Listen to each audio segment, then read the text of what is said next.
عبده ونصلي وسلم على رسوله الكريم. Inshallah, today we're discussing the 10th wife of the Prophet sallallahu alaihi wasallam, who is Swafiya bint Huyay bin Akhtar. Swafiya bint Huyay bin Akhtar is from Bani Israel. She is a Jewish lady, and Bani Israel is the other name of Nabi Allah Yaqub alayhi salam. Yaqub is also called Israel. And Yaqub, that is Israel, had 12 children. These are Ikhwat Yusuf alayhi salam. And Bani Israel came up from these 12 children, and each child formed a tribe. That is why in the story of Nabi Musa, when he was trying to open the spring, there were 12 of them. These are 12 tribes. He said even when they were crossing the Red Sea, there were 12 paths to go through. Now Israel, who is Yaqub, as we know, is the son of Ishaq. Ishaq radiallahu anhu is the son of Ibrahim. So the grandfather of Israel is Ibrahim. And the grandfather of Ismail,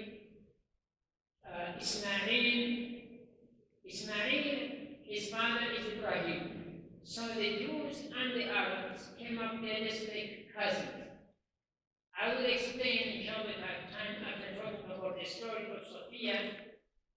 There is no enmity between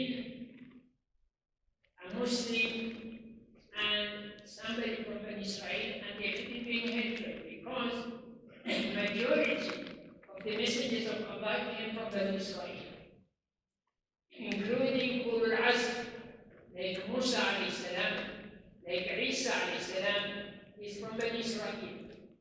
The only trouble is the community, just like any other communities, had been so much against Islam, as we are going to show.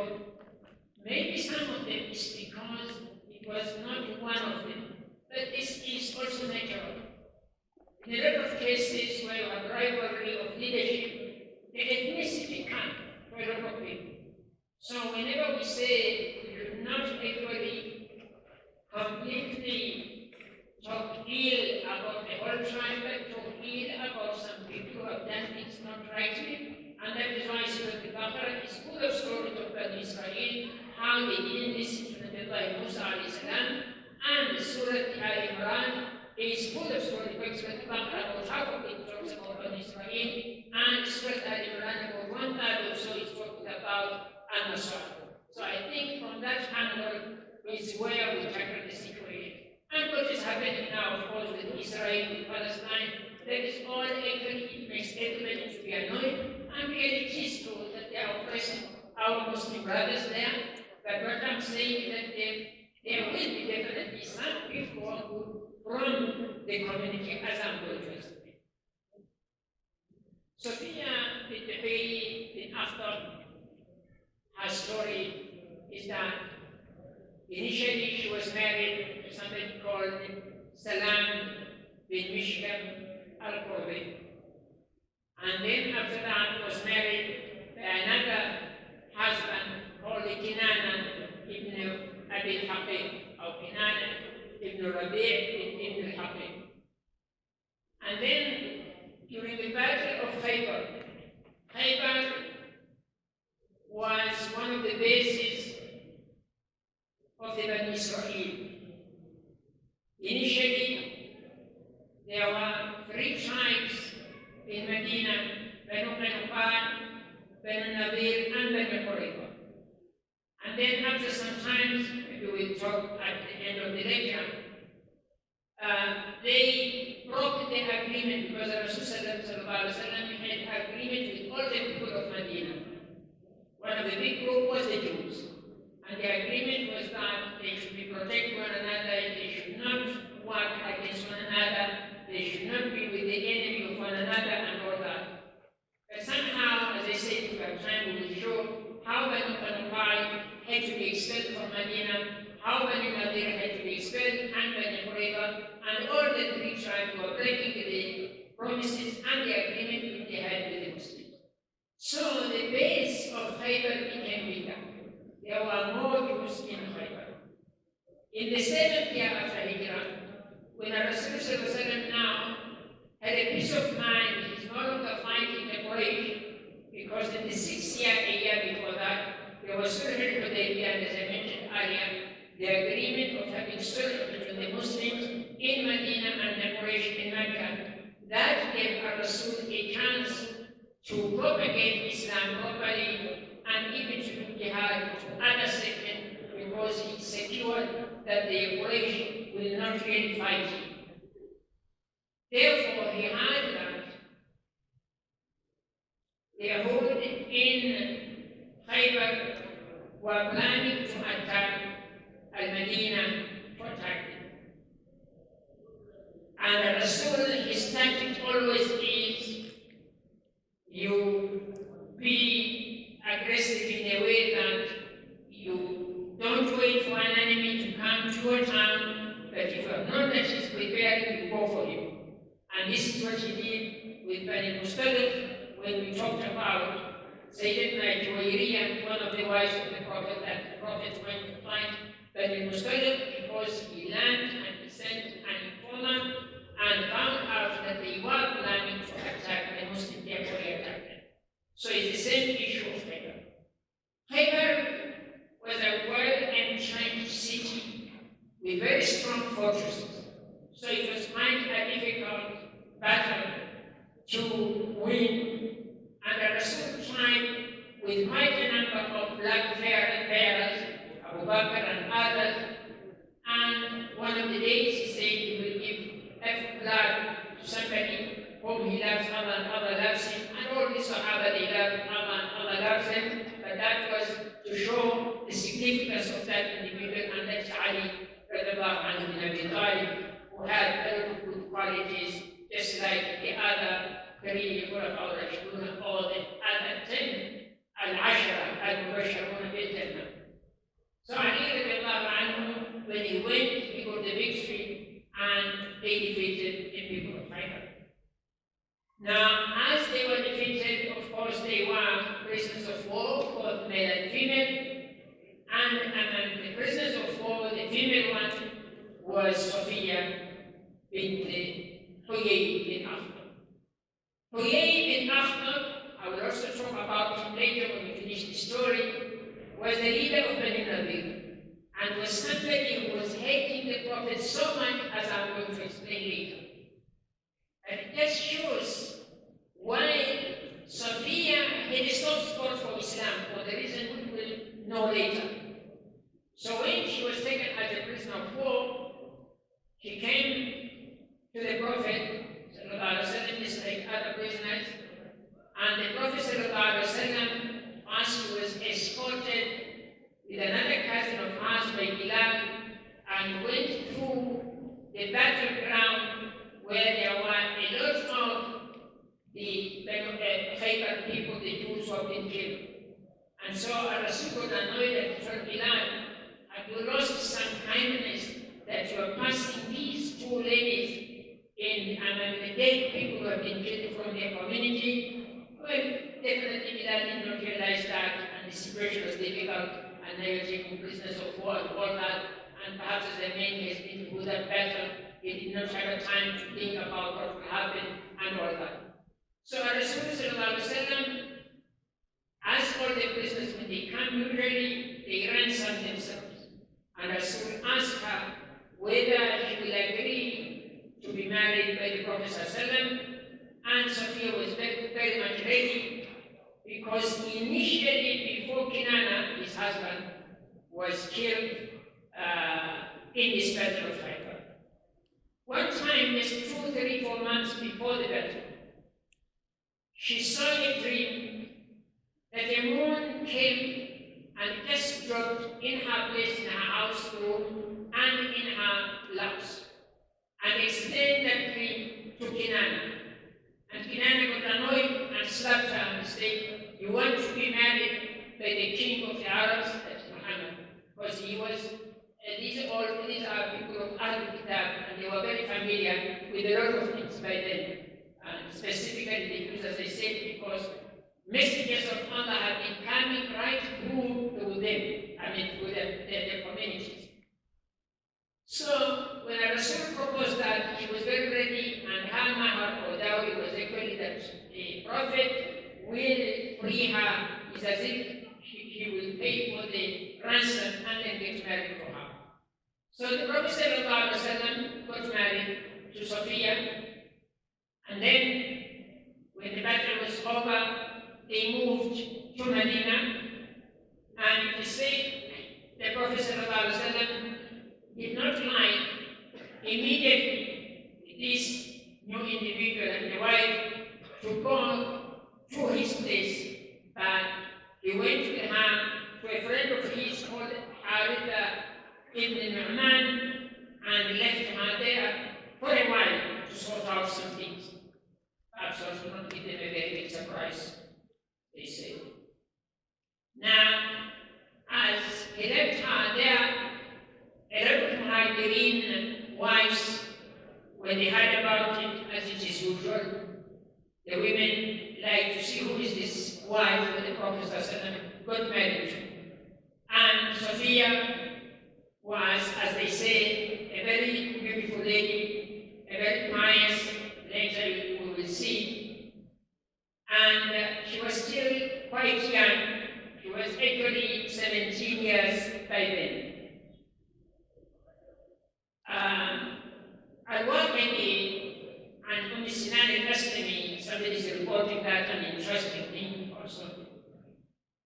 She said this lady went to see Swafiya, and there realized there were 4 wives of the Prophet ﷺ putting on the niqab, not to be known, but just try to find out who is this Swafiya and who is this wife. There was Zainab and the Jahsh and Hafsa, the daughter of Umar ibn Khattab, and Aisha, and Huyay. Then Zainab started asking Huyay and said, this will be a challenge, because she looks beautiful, and she may take quite a bit of love from the Prophet ﷺ. They were on their own. And Huyay said, this community usually, I don't think she will be like that. In other words, as if it is Ashwarika. She may not be that conducive and take very good care of the husband, something like that. Now, apparently, of course, as I mentioned, the Prophet ﷺ noticed Aisha also going there, and noticed she's coming out, and then the Prophet ﷺ went and asked her something. Maybe this is an element of joking. It may not look that okay for Aisha, but it's to reduce her jealousy. So Rasulullah ﷺ asked her, what do you say about her? كيف رأيت يا شقيقة? How do you see that thing? She said, رأيتها يهودية. I saw her to be a Jew. Then the Prophet said, don't say that. She has already accepted Islam, and أحسنت بإسلامها. She is a good Muslim. So anyway, these are some of the interactions and the element of talking between wife and husband in an element which is an easy way to reduce the element of jealousy. Hafsa, at one time, according to a certain tradition, annoyed Swafiya and told her that she is actually a Jew, showing that we others are Arabs and this and that, and you are a bit foreign. And one day when the Rasul came, she saw Swafiya crying. And when he asked her, she said that Hafsa told me this. And the Rasul told her, if she tells you that, you tell them that you are the wife of a Nabi, and your uncle is a Nabi Musa, and your father you are from Harun, so you are also full of Anbiya. As I said, that Israel, majority of the Anbiya came from Israel. There is no argument about that. They had a very big share, it is there in the Qur'an and all that.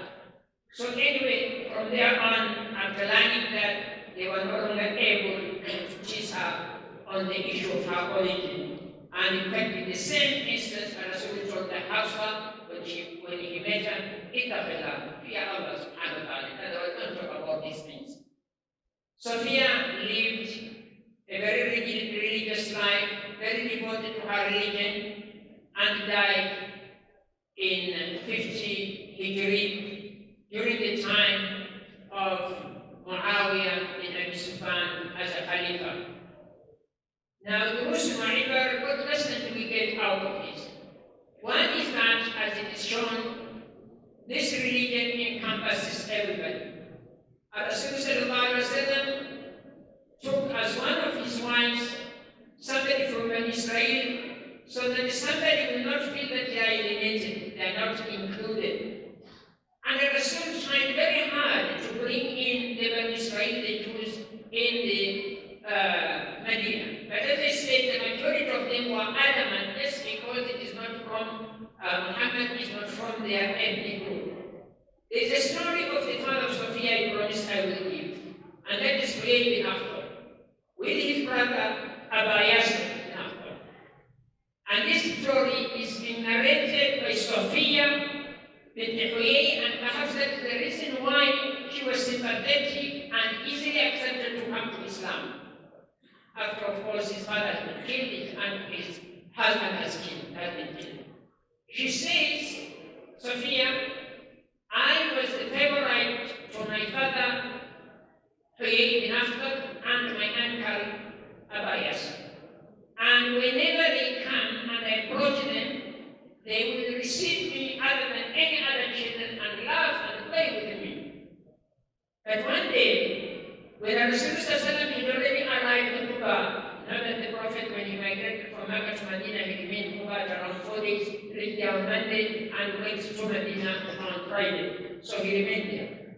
So Huyay and his brother Abayas left very early in the morning when it is very dark, they say in the hadith, to try and find out who is this Muhammad. Is he really the messenger of Allah? Because they knew it from Tawrat and the other Holy Books. Or is he just claiming to a messenger? And he said they never came back until very late at night. And when they came, I approached them, and they were not enthusiastic, they didn't even pay any care to me. And they were so much tired and looking annoyed and moving so slowly. And then his uncle Abayas asked Huyay, because it seems Huyay was much more learned, he said, Ahuwa, is he the one? Is he the messenger of Allah? Ahuwa, Sayyid Qala na'am Allah. Yes, he is the one. Sayyid Qala, Ata'arifuhu wa tuthbitu. You know him and you can confirm that he's the one and you prove that? He said, na'am. قال فما في نفسك معه? What are you planning to be? What is in your mind now? What will you do? What will be your reaction? Because the word says he's the one. قال عداوة والله ما بقيت. Just enmity as long as I remain. Now this is a hadith which is reported by Swafiya, even though by then she would be a bit young, maybe around 10, because if during the Khaybar was 17 and the Prophet came around that time, 7 years before the Battle of Khaybar, it was 10. She could remember it.